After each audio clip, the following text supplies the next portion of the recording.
नमस्ते दोस्तों, आप सभी को हमारे चैनल पे स्वागत है। आज हम बात करेंगे एक ऐसे टॉपिक पे जो स्टॉक मार्केट एंथुसियास्ट्स के लिए बहुत इम्पॉर्टेंट है एंड दैट इज FIIs और DIIs। आपने सुना होगा कि FIIs और DIIs का स्टॉक मार्केट पे काफ़ी इम्पैक्ट होता है, लेकिन ये होती क्या हैं और ये कैसे काम करती हैं, चलिए समझते हैं। फॉरेन इंस्टीट्यूशनल इन्वेस्टर्स यानी FIIs वो इन्वेस्टर्स होते हैं जो किसी दूसरे कंट्री के फाइनेंशियल मार्केट में इन्वेस्ट करते हैं। एग्जाम्पल के लिए, अगर कोई US का इन्वेस्टर इंडियन मार्केट में इन्वेस्ट करता है तो वो FII कैटेगरी में आता है। FIIs फॉरेन कंट्रीज़ के पैसे लेके आते हैं और उन मार्केट्स में इन्वेस्ट करते हैं जहां उन्हें ग्रोथ पोटेंशियल नज़र आता है। FIIs को हम फॉरेन पोर्टफोलियो इन्वेस्टर्स भी कहते हैं। ये इंडिविजुअल इन्वेस्टर्स नहीं होते हैं। तो फिर ये हैं कौन? चलिए इनके टाइप्स देखते हैं। पहले आता है फॉरेन म्यूचुअल फंड्स, जो फंड मल्टीपल इन्वेस्टर्स से पैसे पूल करके डाइवर्सिफाइड स्टॉक्स का पोर्टफोलियो बनाते हैं। दूसरा है फॉरेन पेंशन फंड्स। ये वो इंस्टीट्यूशंस हैं जो पेंशन बेनिफिशियरीज के फंड्स मैनेज करते हैं और रिटर्न्स जनरेट करने के लिए फाइनेंशियल इंस्ट्रूमेंट्स में इन्वेस्ट करते हैं। On third we have foreign insurance companies जो फाइनेंशियल मार्केट्स को प्रोटेक्शन देती हैं और अपनी पोर्टफोलियोज को ग्रो करने के लिए उनमें इन्वेस्ट करती हैं। At last we have foreign central bank. यहाँ US का फेडरल रिजर्व या कोई भी दूसरे कंट्री का central bank Indian stock market में इन्वेस्ट कर सकता है। ये तो हो गया FIIs के बारे में, लेकिन अब ये DIIs क्या है? DIIs यानी डोमेस्टिक इंस्टीट्यूशनल इन्वेस्टर्स वो इंस्टीट्यूशनल एंटिटीज होते हैं जो अपने ही कंट्री के फाइनेंशियल मार्केट्स में इन्वेस्ट करते हैं। FIIs के ऑपोजिट DIIs लोकल एंटिटीज होते हैं जो डोमेस्टिक मार्केट में फंड्स डिप्लॉय करते हैं। ये लोकल कंपनीज, गवर्नमेंट सिक्योरिटीज और दूसरे डोमेस्टिक फाइनेंशियल इंस्ट्रूमेंट्स में इन्वेस्ट करते हैं और इस लोकल प्रेजेंस से ये डोमेस्टिक मार्केट की स्टेबिलिटी और ग्रोथ को बढ़ावा देती हैं। Now let's talk about types of DIIs. The most common and popular one is mutual funds, जो local investors के पैसे पूल करके diversified portfolio में invest करते हैं।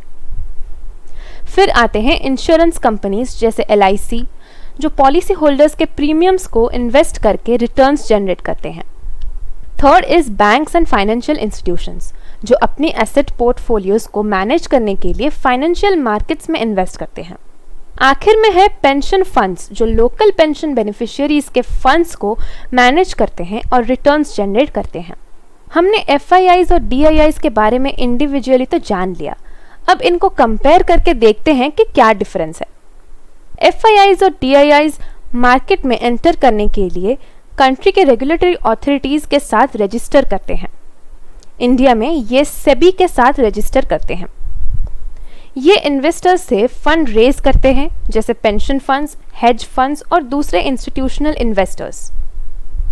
ये फंड्स फिर फाइनेंशियल मार्केट्स में डिप्लॉय किए जाते हैं। FIIs और DIIs different investment strategies use करते हैं अलॉन्ग विथ शॉर्ट टर्म और लॉन्ग टर्म अप्रोचेस। कुछ एक्टिव ट्रेडिंग में एंगेज होते हैं, जबकि कुछ लॉन्ग टर्म इन्वेस्टमेंट पे फोकस करते हैं। FIIs और DIIs में दो मेन डिफरेंसेस हैं और वो हैं extensive research and bulk purchases. इनका इम्पैक्ट इंडिया की स्टॉक मार्केट पर काफ़ी ज़्यादा है। सबसे बड़ा इम्पैक्ट है कॉम्बाइंड इम्पैक्ट। इसमें 3 मेजर एक्शंस होते हैं। First is market momentum. इसमें FIIs और DIIs के sustained inflows positive market momentum को कंट्रीब्यूट करते हैं। दूसरा है मार्केट करेक्शंस। FIIs और DIIs का कॉम्बाइंड एक्शन मार्केट करेक्शंस की सिवियरिटी को इन्फ्लुएंस कर सकता है। फिर आता है ओवरऑल इकोनॉमिक इम्पैक्ट। यहाँ पॉलिसी मेकर्स और इकोनॉमिस्ट FIIs और DIIs के एक्टिविटीज़ को क्लोजली मॉनिटर करते हैं। अब चलिए देखते हैं कि इंडिविजुअली इनका इम्पैक्ट इकोनॉमी पर क्या है।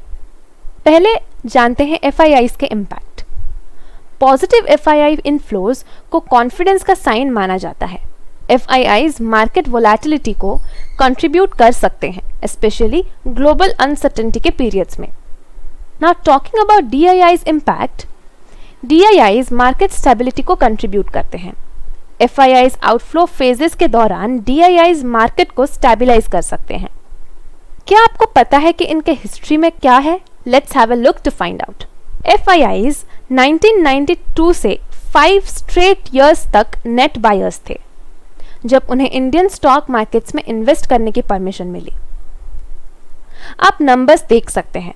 2013 में ₹1,13,134 करोड़, 2017 में ₹51,252 करोड़, 2018 में -33,014 करोड़, 2020 में ₹1,70,262 करोड़ एंड 2021 में ₹1,21,439 करोड़।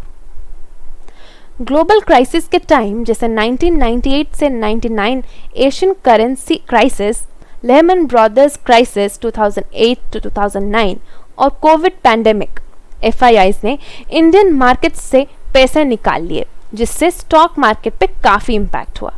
जब भी कोई क्राइसिस होता है FIIs use to sell from the Indian market. Major changes Covid के बाद से नजर आने लगे। Let's look at the 2 crucial numbers जो कोविड के बाद बढ़े। नंबर ऑफ डीमैट अकाउंट बहुत ज़्यादा बढ़ गए और लोग बहुत सेविंग्स करने लगे सिंस हर कोई घर पे रहता था एंड एक्सपेंसेस कम हो गए थे। इस वजह से लोग काफ़ी ज़्यादा इन्वेस्ट भी करने लगे। अब FIIs और DIIs को स्टॉक में कैसे ढूंढें? अगर आप किसी स्टॉक में FII और DII इन्वेस्टमेंट्स देखना चाहते हैं जैसे इन्फोसिस लिमिटेड, तो आप ICICI डायरेक्ट पे जा सकते हैं और कंपनी या स्टॉक पेज देख सकते हैं।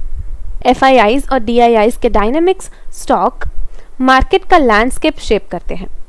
इनके रोल्स, मोटिवेशंस और एक्शंस का इम्पैक्ट समझना इन्वेस्टर्स के लिए क्रूशियल है।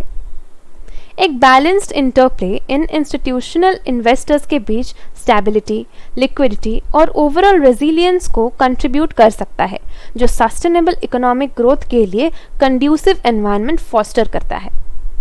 जैसे जैसे आप ग्लोबल फाइनेंशियल मार्केट्स को नेविगेट करते हैं, वैसे FII और DII ट्रेंड्स पे अपडेटेड रहना वेल इन्फॉर्म्ड इन्वेस्टमेंट डिसीजंस लेने के लिए एसेंशियल है। तो दोस्तों, ये था हमारा आज का वीडियो FIIs और DIIs के बारे में। अगर आपको ये वीडियो इन्फॉर्मेटिव लगा तो लाइक और शेयर ज़रूर करें और चैनल को सब्सक्राइब ज़रूर करें। मिलते हैं नेक्स्ट वीडियो में, तब तक के लिए हैप्पी इन्वेस्टिंग।